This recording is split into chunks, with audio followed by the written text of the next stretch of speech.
Allez, salut à tous. On se retrouve aujourd'hui avec une nouvelle méthode pour programmer. Je vais d'abord passer par le papier pour vous expliquer comment va fonctionner le programme que je vous montrerai dans les vidéos à venir. Donc, euh, donc on va faire un programme qui, en gros, on va lui donner un nombre, par exemple ça, en base 2. Et on va vouloir prendre un autre nombre en base 10. Après, alors, que je vous explique l'avantage d'avoir différentes bases. Nous, de nos jours, on compte en base 10. Par exemple, on a 10 chiffres, donc 1, 2 à 9. Alors qu'en base 2, c'est de 0 à 1. Si par exemple je veux en base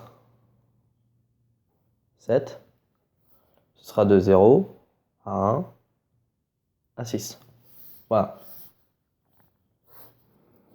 Donc, on veut que notre programme convertisse ce nombre-là qu'en base 2 en un autre nombre en base 10. Donc pour cela, tout d'abord, on va devoir savoir qu'est-ce qu'on veut, en quelle base, enfin ça c'est ce que je vous dis là, c'est un exemple. Notre programme, il va servir pour le faire pour toutes les bases. Donc, on va devoir déjà affecter une variable pour la base de départ.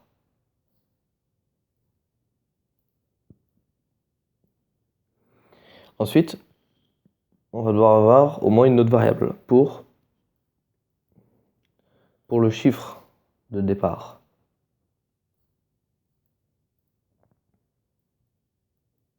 Et enfin, on va avoir une autre variable pour la base d'arrivée. Voilà. Et avec ces trois étapes, le programme devra être autonome pour nous déterminer la base d'arrivée, le chiffre d'arrivée. D'accord? Donc, ce qu'il faut savoir, c'est que pour convertir d'une base à une autre, donc là de base 2 à base 10, c'est simple. On fait 1 fois 2 puissance 4 plus 1 fois 2 puissance 2. 1, 3, d'ailleurs je me suis trompé, c'est super. Donc en fait, ce qu'il faut savoir, c'est que là on a 2 puissance 0, 2 puissance 1, 2 puissance 2, 2 puissance 3. 2 puissance 0, 2 puissance 1, 2 puissance 2, 2 puissance 3. Si c'était en base 5, on aurait 0, 5 puissance 1, donc ça fait 5, je vais marquer 5 puissance 2, 25, 5 puissance 3, 125. Et donc le chiffre, comme ça, représenté en base 5, ça aurait été 1 fois 125 plus 1 fois 5. Ça aurait fait 130. Donc voilà. Mais par exemple, si on veut passer de la base 2 à la base 5, de la base 2 à 5, on n'a pas de lien direct. Du coup, ce qu'on va faire, c'est on va faire base 2, base 5. Ça, c'est le départ, ça, c'est l'arrivée. Et ben, on va faire une autre base de transition où on sait comment calculer ça. C'est la base 10. Et voilà. Alors dans notre programme, ce qu'il va falloir faire attention, c'est de savoir la base de départ. Si c'est une base 10, bon bah, on pourra d'abord direct faire comme ça. Si c'est la base d'arrivée qui est de 10, bon bah voilà, c'est pareil, on va pouvoir passer de l'une à l'autre sans passer par la base 10 et après ça à refaire. Mais si les deux sont différentes de 10, alors on va devoir prendre ce chemin-là. D'accord? Et bon, si les deux bases sont égales, là on n'a pas besoin on n'aura rien besoin de changer. Donc ça sera plus pratique.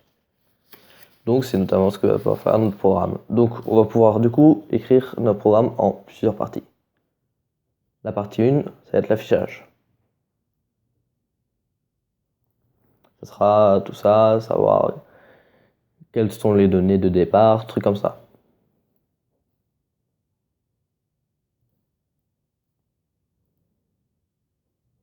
Voilà. Ensuite, conversion base de départ en base 10. Voilà. Ensuite, conversion de base 10 en base d'arrivée. Là, notre problème, c'est qu'on va devoir rajouter une partie. Ça va être le rassemblement, je vais l'appeler comme ça,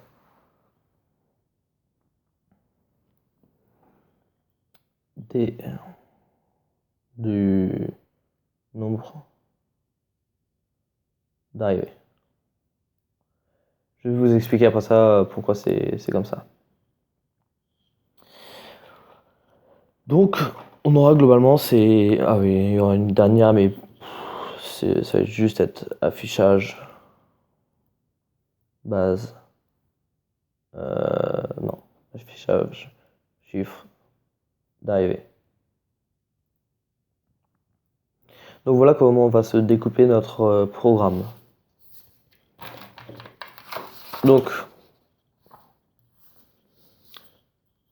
je vais garder la feuille à côté pour moi. On a l'affichage. L'affichage, ça va être... Bon, on va prendre A, B, C. Voilà, c'est tout. Après, on peut dire saisir base de départ et A. Saisir chiffre de départ c'est B. Ça, c'est pas du tout du langage. C'est pas du tout du langage. Pardon. C'est pas du tout du langage de calculatrice. Hein. C'est juste du langage. C'est juste du langage pour écrire. Hein. Et après ça, saisir base d'arrivée. Ça va être lancé. Voilà. Ah oui, et si je vais revenir juste là-dessus. Donc là, on voit bien que si notre base de départ est différente de 10, voilà, on va passer par là. Mais si c'est 10, on va directement aller là. Et on aura notre base d'arrivée. Et si notre base d'arrivée c'est 10, bah là on aura directement notre base d'arrivée. Donc ça sert à rien de refaire cette étape-là. Du coup, en fait, ce qu'on va faire, c'est on va soit sauter cette étape-là, soit sauter cette étape-là. On va soit faire ça en gros. Voilà. Tout simplement. Donc ensuite, bon, la conversion les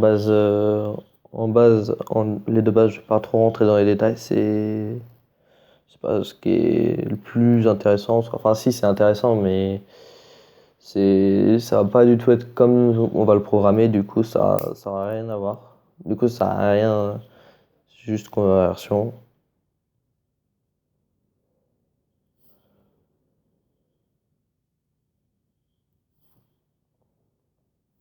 Et alors, le remplacement, c'est pareil parce qu'en fait, on va placer ça dans une liste. On va voir 0, 1, 2, 7, 8. Voilà, on va voir par exemple cette liste-là. Et donc, on va vouloir en retirer 8. Ouais, c'est ça, 8, 7. On va vouloir en retirer le chiffre 87 210. Voilà. On va en retirer ce chiffre-là. Donc pour ça, tout simplement, on va faire ce chiffre-là fois 10 puissance 0, plus ce chiffre-là fois 10 puissance 1, plus ce chiffre-là fois 10 puissance 2, plus ce chiffre-là fois 10 puissance 3, plus ce chiffre-là fois 10 puissance 4. Voilà, c'est tout ce qu'on va faire. Ensuite, afficher fichier D. D qui est notre chiffre d'arrivée. Donc comme ça, on aura pour n'importe quelle base, une base pour n'importe quelle base de départ et d'arrivée, un chiffre de départ, et ben on aura notre chiffre d'arrivée. J'espère que ces explications ont été claires. Je voulais aussi vous dire que cette fois-ci, je vais vraiment me motiver pour reprendre les vidéos.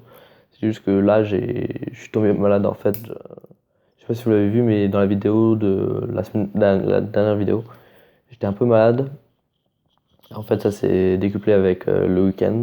Et du coup, voilà, j'ai pas pu tourner la vidéo, j'avais mal à la gorge, j'étais pas bien, bref. Du coup, bah, je me suis reposé, maintenant ça va mieux. Et donc, voilà, là, je reprends vraiment les vidéos, je suis motivé. Et peut-être à voir si à l'avenir, je ferai pas d'autres systèmes de programmation. Donc, par exemple, du Python. C'est ce que je commence à apprendre dans mon école. Et ouais, on commence à apprendre à programmer du Python, donc pourquoi pas vous faire partager cette expérience. Dites-moi ce que vous en pensez dans les commentaires. N'oubliez pas de mettre un j'aime si vous avez bien aimé. De vous abonner pour voir les prochaines vidéos qui devraient arriver bien plus vite. Et sur ce, je vous dis à la prochaine. Ciao tout le monde.